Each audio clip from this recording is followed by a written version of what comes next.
Robert F. Kennedy Jr. joining forces with the Trump campaign has been the most unifying act we've seen in America for years. Don't you want healthy children? And don't you want the chemicals out of our food?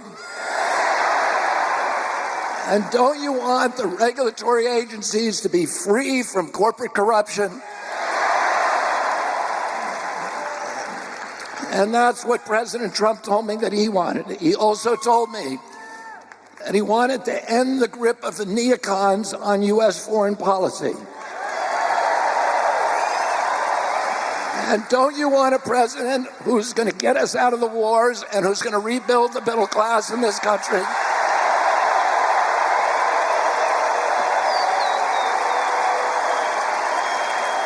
And don't you want a president that's going to make America healthy again?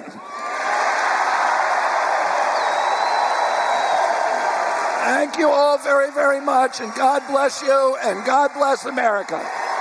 And right after Bobby Jr. gave support, Tulsi Gabbard followed. Whether you're a Democrat, a Republican, or an independent, if you love our country, as I do, if you cherish peace and freedom as we do, I invite you to join me in doing all that we can to save our country and elect President Donald J. Trump and send him back to the White House to do the tough work of saving our country and serving the people.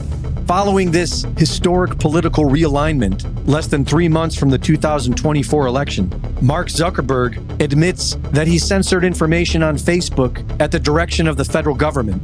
It doesn't take a prophet to see what's coming next. The rising action of this story is leading to a massive response, something big enough to suspend the elections. If they really think they're going to lose, if they haven't locked it down, and I don't know the answer to that because I'm not privy to their plans, but if they think that there's a chance that Trump could win decisively enough in November that they can't steal it, then I think their only option there is to, in some way, throw the society into chaos, as they did during COVID, which was the pretext for changing the way we vote and letting people vote anonymously without IDs and drop boxes, and a month before the election, et cetera. They completely changed everything, allowing Mark Zuckerberg to spend $400 million to control the mechanics of the election. That would not have been allowed except under a state of national emergency provided them by the virus they created in a lab in Wuhan, COVID. And so it's pretty simple. If they feel like they're going to lose, we will have some kind of crisis. I think it's most likely to be a war with Iran, which they want anyway, but who knows? 4 years ago, Klaus Schwab warned us that a cyber attack is coming that will make COVID pale in comparison to its devastation.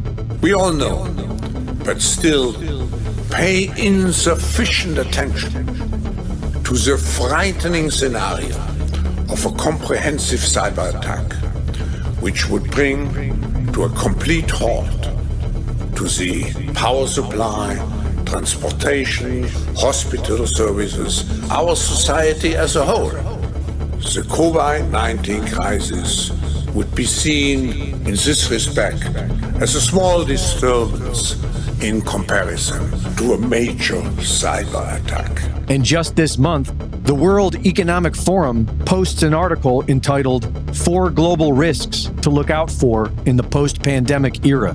The article suggests that no matter what the official outcome of the 2024 elections is, the people will not trust it, and says that democracy has been in decline for 18 consecutive years, and the people are looking for something different.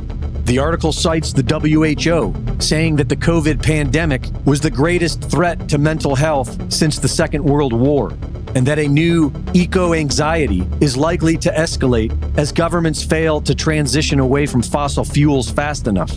The article suggests that 50% of jobs will be wiped away by 2027, and that a violent backlash against AI is inevitable. It warns of an era of unexpected, destabilizing shock events, where a new global extremist group emerges, which may use AI to kick off a new phase of terrorism, such as an intentional cyber pandemic. This goes along with the Rockefeller Foundation's Scenarios for the Future of Technology and International Development, which says if the people reject the new AI control grid, the system will have to resort to violence and deceptive false flags in order to bring it about. Reporting for InfoWars, this is Greg Reese.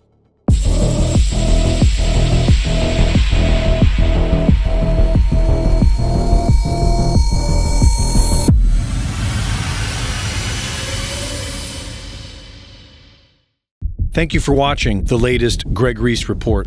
Be sure to go to reesereport.com to see my latest videos, sign up for my free newsletter, and subscribe for exclusive content. And be sure to support my sponsor at InfoWarsStore.com. While other networks lie to you about what's happening now, InfoWars tells you the truth about what's happening next.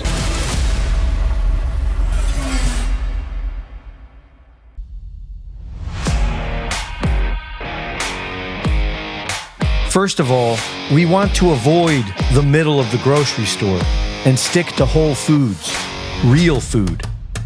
But these days, even the real food is short of its nutrient potential. And this is why it's important to take a vitamin mineral supplement every day. According to studies, regular multivitamin mineral supplement use reduces the risk of cancer and cardiovascular disease. Perhaps supplements aren't important to you, but in today's upside-down world, a daily vitamin mineral supplement is a must, and we have one of the best. Support your health and support the InfoWar. Get your vitamin mineral fusion today at InfoWarsStore.com.